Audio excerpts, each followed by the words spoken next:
अस्सलाम वालेकुम। मैं हूँ रासिक ज़हीर और आज हम बात करेंगे हमारे जो नए chief of army staff general Asim Munir साहब आए हैं उनके मुतल्लिक़ और उनको जो दरपेश चैलेंजेस हैं उनके मुतल्लिक़ हम गुफ्तगू करेंगे। यूँ तो बड़ा मुतनाज़ा बनाने की कोशिश की गई जनरल साहब की इस अपॉइंटमेंट को और काफ़ी मुल्क में इस सिलसिले में हिजान रहा, मगर अल्लाह का शुक्र है कि वो मरहला भी अच्छे तरीके से अपने इख्तिताम को पहुंचा। तो जनरल साहब ने जब चार्ज लिया तो उसके साथ ही उनको एक बड़े अस्करी चैलेंज का सामना करना पड़ गया है, और वो है जो टीटीपी ने अपने मई जून में होने वाले मुआहदे से इनहराफ का ऐलान किया है और अपने सेक्टर कमांडर्स को और जंगजुओं को ये कहा है कि वो मुल्क के हर हिस्से में जहां और जब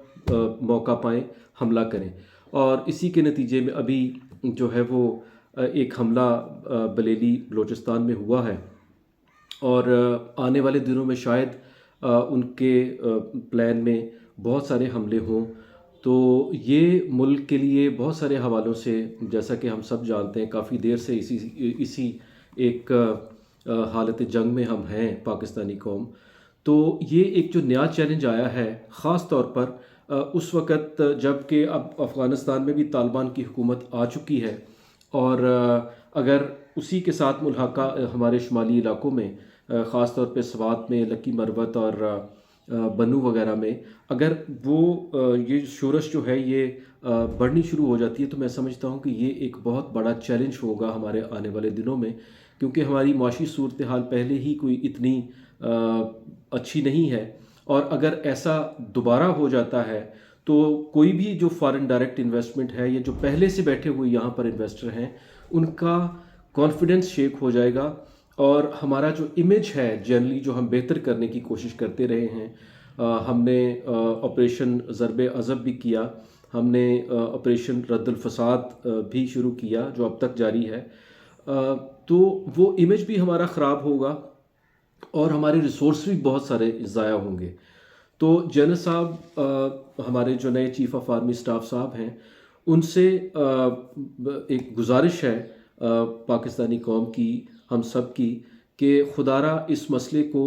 जल्द से जल्द निपटाएं ताकि हमारा इमेज भी ख़राब ना हो और जो हमारी माशी सूरत हाल है उसमें मज़ीद उसकी जो बुरी हालत है उसमें इजाफ़ा ना हो। तो एक तो ये एक चैलेंज है, अस्करी चैलेंज। एक अस्करी चैलेंज और है और उसको भी मेरा ख्याल है कि हमारी जमहूरी हुकूमतों को, हमारे सियासतदानों को, हमारी सिविल सोसाइटी को और हमारे अवाम को इन जनरल कोशिश करनी चाहिए कि इस मसले को भी हल करें। और वो मसला है कि बलूचिस्तान के जो मुनहर्रफ लोग हैं उनसे अच्छे तल्लुकात उस्तवार करना। वो उसके लिए फ़ौजी हल जो है वो तो अपनी जगह पर है ही है, मगर फ़ौजी हल जो है वो ज़्यादा पायदार कभी भी नहीं होता। तारीख़ यही बताती है कि जो फ़ौजी हल है वो ज़्यादा देर तक चल भी नहीं सकता। तो इसके लिए ज़रूरी ये है कि उस जो बलूचिस्तान लिबरेशन आर्मी है या बलूचिस्तान के जो ऐसे मुनहरफ लोग हैं या जो उनका फेडरेशन से जो एतमाद उठा हुआ है उसको बहाल करने की कोशिश करनी चाहिए। क्योंकि अगर हमारे इन एरियाज़ में बलूचिस्तान हमारा मदनी वसाइल से माला माल एक सूबा है, फिर वहाँ पर बंदरगाह भी एक है, फिर उसकी बहुत सारी चाइनीज़ इन्वेस्टमेंट्स भी हैं,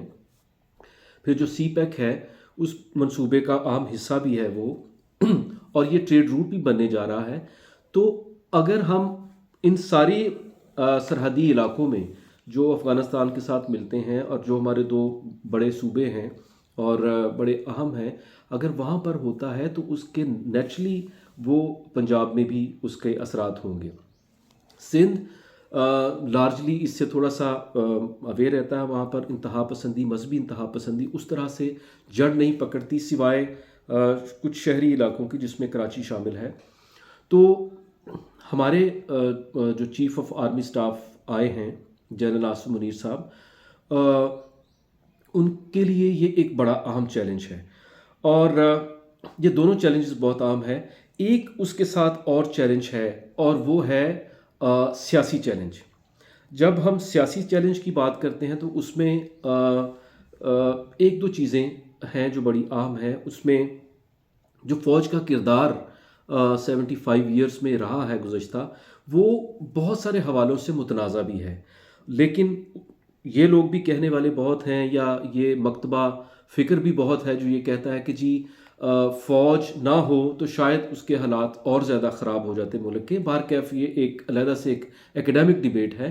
مگر حقیقت یہ ہے، جو تاریخی حقیقت ہے اور جو پریگمیٹک ٹیسٹ بتاتا ہے وہ یہی ہے کہ فوج کو اپنا ہی کام کرنا چاہیے، اور فوج جو اب متنازع ہو چکی ہے اتنی عرصے سے، اور اب وہ متنازع نہ ہونے کا اعلان کر رہے ہیں،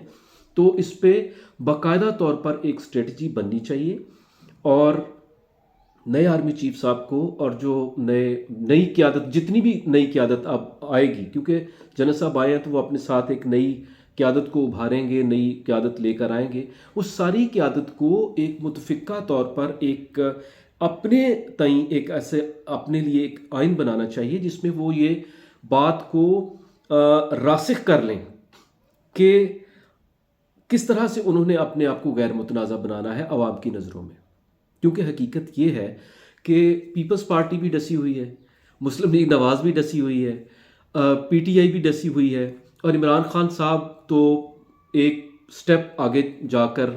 جو ہے وہ آڑے ہاتھوں لے رہے ہیں فوج کو، اور جو پچھلے دنوں ٹرینڈ چلا جب جنرل باجوہ صاحب